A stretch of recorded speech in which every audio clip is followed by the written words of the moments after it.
کی تہذیبوں کو دیکھیں تو وہ ندیوں کے کنارے پر لگ رہی ہے، چاہے وہ فرات لے لیں، چاہے نیل لے لیں، چاہے گنگا اور یمنا لے لیں. یہ چند مثالیں میں دے رہا ہوں.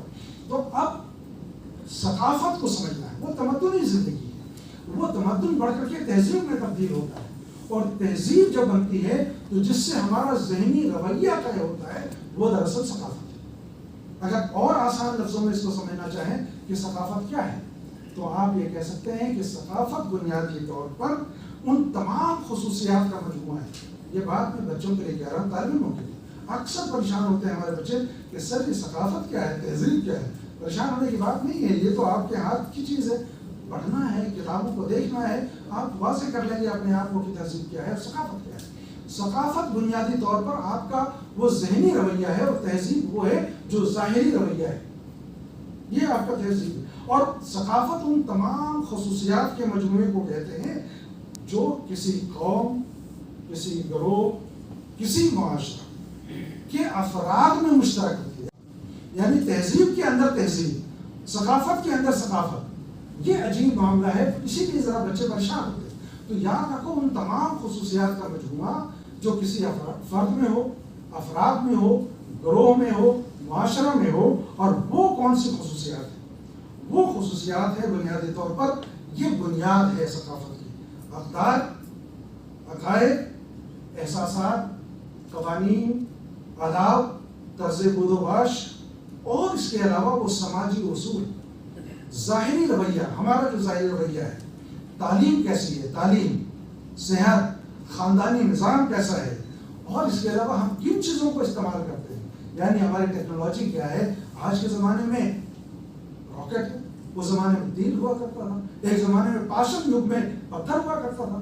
تو یہ تمام چیزیں اور فنون لطیفہ کیا ہے، یہ تمام وہ خصوصیات ہیں جس کے مجموعے کی بنیاد پر ہم کسی ثقافت کی پہچان کرتے ہیں. تو اور ثقافت جو ہے بنیادی طور پر آپ کے ذہنی رویے کو طے کرتی ہے اور تہذیب بنیادی طور پر آپ کے ظاہری رویے کو طے کرتی ہے. یہ اب اگر میں آپ کے سامنے تہذیب و ثقافت کے حوالے سے فیض احمد فیض نے ایک جگہ لکھا ہے، وہ بتانا چاہتا ہوں کہ ہر قوم کی تہذیب و ثقافت. اچھا بڑا مسئلہ ہوتا ہے آمنہ صاحبہ کہ کبھی کبھی ہم بچنے کے لیے کہتے ہیں ہمارا کلچر یہ.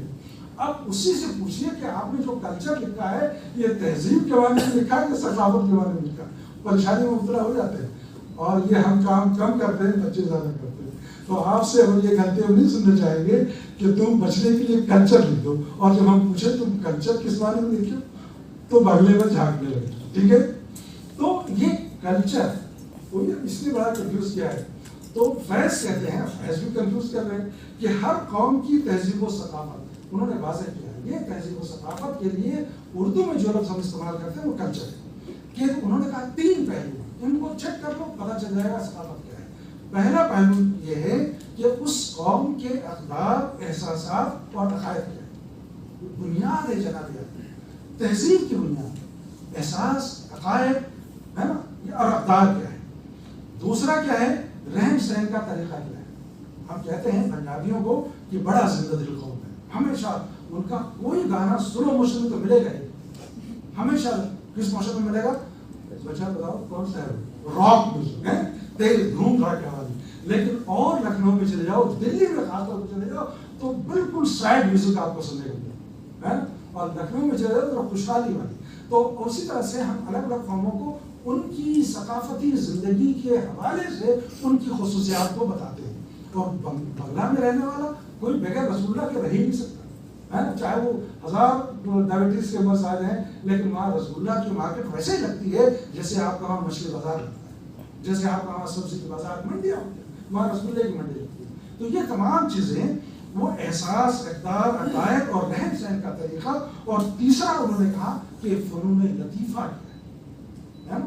یہ تمام چیزیں مل کر کے وہ خصوصیات ہیں جو منسلک ہوتے ہیں ان کے ذہنی رویے سے، فکری رویے سے اور ظاہری رویے سے. بہرکیف تہذیب و ثقافت کی اس رنگا رنگی کی ایک بڑی دین ہے زبان.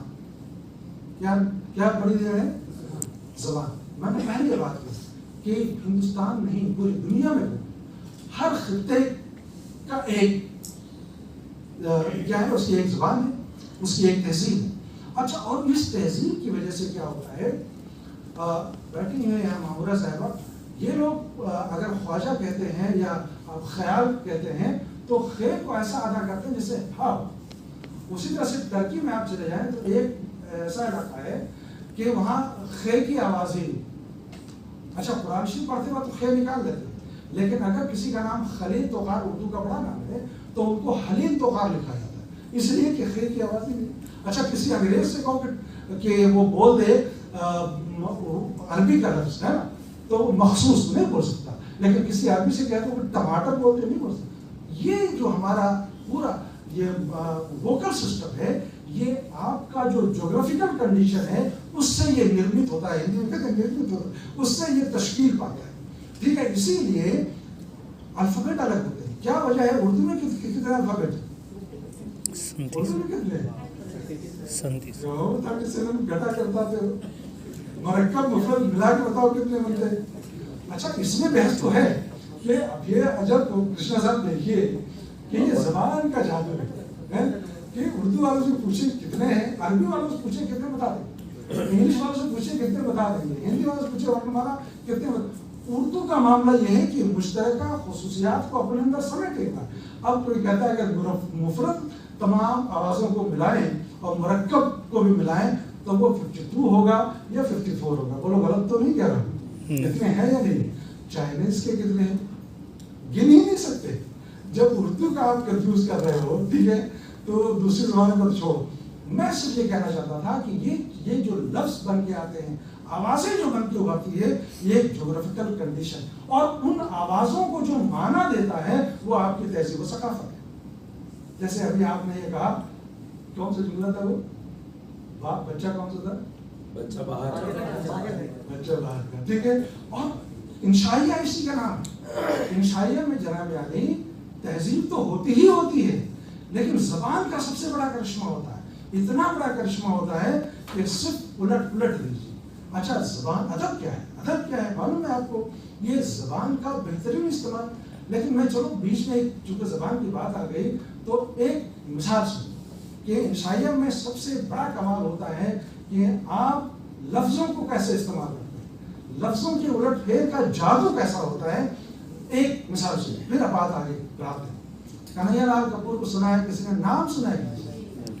پڑھا ہوا کہ نہیں یہ نہیں جانتا، یہ پوچھوں گا بھی، ٹھیک ہے، لیکن نام سنا ہے، اچھی بات ہے. اچھا، 2-3 محاورے اردو کے آپ کو یاد ہیں. آنکھیں آنے کا مطلب کیا ہوتا ہے؟ بیماری. آنکھیں چلی جانے کا مطلب معلوم ہے، آنکھیں لڑنے کا معلوم ہے، لڑنے کا معلوم ہے. اب سنو کنہیا لال کپور. کنہیا لال کپور کہتے ہیں آنکھیں اگر آ جائیں تو مصیبت، آنکھیں اگر چلی جائیں تو زحمت، آنکھیں اگر لڑ جائیں تو آفت، اور لڑائی جائیں تو قیامت. اب یہ دیکھو، ایک ہی لفظ ہے، صرف الٹ کے پلٹ کے کر دیا، لیکن یہ صرف مزاح نہیں، طنز تو بالکل نہیں، مزاح ہے سر. لیکن اس مزاح کے پردے میں پورا ہمارا ہندوستانی کلچر ہے. کیوں ہندوستانی کلچر ہے؟ کہ آنکھیں لڑانے کا کھیل تو یہی ہوتا ہے نا. اب آپ یورپ میں چلے جاؤ تو وہاں آنکھیں لڑانے کا کھیل نہیں، وہاں تو ڈیٹنگ کا کھیل. ٹھیک ہے، وہاں تو طے ہے کہ ڈیٹنگ کے اصول کیا ہے، ضوابط کیا ہے. کبھی معلوم کرنا تو میرا سفر نامہ پڑھ لینا امریکہ کا، اس میں ہم نے لکھا ہے کہ اصول و ضوابط کیا ہے اس میں. ٹھیک ہے، تو بہتر. تو میں جو بات کہنا چاہ رہا تھا کہ زبان ہر تہذیب کی نمائندہ ہوتی ہے، اور زبان ہی جو ہے اس تہذیب کو بتاتی ہے کہ کیا چیز ہے. تو اب ان تمام تفصیلات میں اگر ہم بات کریں کہ دنیا کی بڑی تہذیبوں کی علمبردار کیا ہے، اس کی ایک زبان ہے. ہندوستان اتنی بڑی تہذیب ہے، اس تہذیب کی علمبردار کوئی ایک زبان نہیں، کئی زبانیں ہیں. اب دیکھو، ہندوستان کا سب سے پرانا اگر لٹریچر ہے تو سنسکرت کا لٹریچر ہے، اس کے بعد تمل کا لٹریچر ہے، اس کے بعد فارسی اور اردو جو ہندوستان کی ہے، اردو کی ہے، اور پھر ہندی کی ہے. تو کس زبان کو ہم ہندوستان کی تہذیب کا نمائندہ قرار دیں گے؟ یہاں ایک سوال ہے جو ہم طالب علموں سے بار بار پوچھتا ہے کہ آپ ہندوستانی تہذیب کی بات کر رہے ہیں تو اگر اردو ہندوستانی تہذیب کو ریپرزینٹ کر رہی ہے تو کون سی تہذیب کو ریپرزینٹ کر رہی ہے؟ یاد رکھنا چاہیے کہ جس زبان نے ہندوستان میں جیسے جیسے قدم رکھا اور جیسے جیسے قدم آگے بڑھایا، ہندوستانی تہذیب بھی آگے بڑھتی رہی. ہندوستان کا وہ دن یاد کرو, ہندوستان کی اس تاریخ کو یاد کرو, اس دور کو یاد کرو جب ہندوستانی تہذیب کی تشکیل ہو رہی. یہاں سے مشترکہ تہذیب کا معاملہ سامنے آتا ہے. اس تشکیلی دور میں اردو زبان سامنے آتی ہے.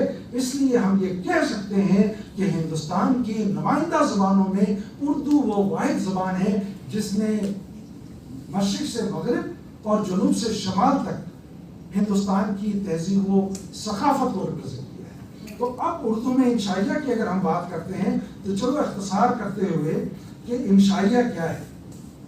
ایک بات یاد رکھو جو بار بار ہم تہذیب کی بات کرتے ہیں, اتھی دیوا بھوا, کتنے لوگوں نے سنا ہے لفظ؟ تہذیب اور ثقافت, تہذیب اور ثقافت کے فرق کو بتانا چاہتا ہوں. چلو یہ شعر کتنے لوگوں نے سنا ہے؟ حیدرآباد تو بہت مشہور ہے کہ دسترخوان تو آپ جانتے ہیں, تو یہ شعر تو آپ کو یاد ہوگا کہ شکر کر اللہ کا بدل نہ ہو مہمان. سنا؟ نئے بچے شاید اب بدل ہو چکے ہیں, بدل ہو چکے ہیں, سنا ہی نہیں, دسترخوان ہی نہیں رہا کہ شکر کر اللہ کا بدل نہ ہو مہمان سے, رزق اپنا کھا رہا ہے تیرے دسترخوان سے. اب یہ سنسکرت کا وہ کہ اتھی دیوا بھو, یعنی ہمارے وہاں مہمان دیو سمان ہے, بڑی عزت اس کی ہوتی ہے. اور یہی ہمارا مشرقی علاقہ ہے کہ ہم مہمان کو رحمت سمجھتے ہیں. لیکن جب اگر آپ کے وہاں مہمان کوئی آتا ہے اور اگر آپ نے انادر کر دیا تو کیا کہا جائے گا؟ بڑا غیر مہذب انسان ہے, یہ غیر ثقافتی انداز معلوم نہیں ہوگا, غیر مہذب اس کو کہیں گے, اسبھ کہیں گے اس کو. تو یاد رکھو اگر کسی چھوٹے نے بڑے کا حکم نہیں مانا, بڑے کی بات نہیں مانی, تو ہم کہیں گے اسبھ ہے, یعنی یہاں ثقافت نہیں ہے, یہاں تہذیب کی بات ہوگی. تو یہ تہذیب اور ثقافت میں بڑا باریک فرق ہے, ان دونوں کو سمجھنا بہت ضروری ہے. چلیے اس تفصیل کو ہم چھوڑ کے جاتے ہیں اور یہ پورا پیپر یہاں موجود رہے گا ان کے پاس, تو آپ لوگ پڑھ بھی سکتے ہیں. اب انشائیہ کی طرف آتے ہیں. انشائیہ کے سامنے آنے کا مقصد کیا ہے؟ کسی کتاب کو کھولو, اختلاف بہت ہیں کہ یہ صنف ہے بھی کہ نہیں صنف ہے, لیکن کسی کتاب کو کھولو گے یہ معلوم ہوگا کہ انشاء لطیف یا انشائیہ اس کے وجود میں آنے کا مقصد یہ ہے کہ انسان کی کجرویوں, سماج کی ناہمواریوں, معاشرے کی خامیوں, تمہاری خامی ہماری خامی کو اجاگر کرنے کے لیے اگر کوئی صنف سامنے آئی تو وہ کون سی صنف ہے؟ اب تو بولو انشائیہ. تو جب انشائیہ وہ صنف ہے تو اس کا مطلب یہ ہے کہ انشائیہ کا وجود ہی کس پر ہے؟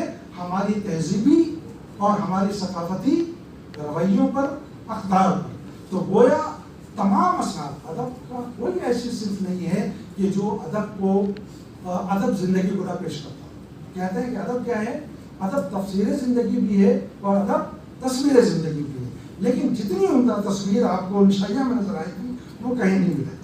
لیکن انشائیہ کے معاملے میں یہ کہتے ہیں کہ اس کا ایک اسلوب متعین ہے.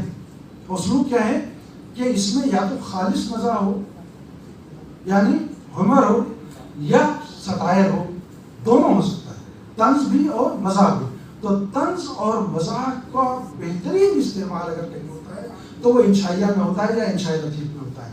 مقصد کیا ہوتا ہے اس کا؟ ہماری اور آپ کی اصلاح ہوتی ہے, کسی کی تذلیل نہیں, کسی کی تضحیق نہیں.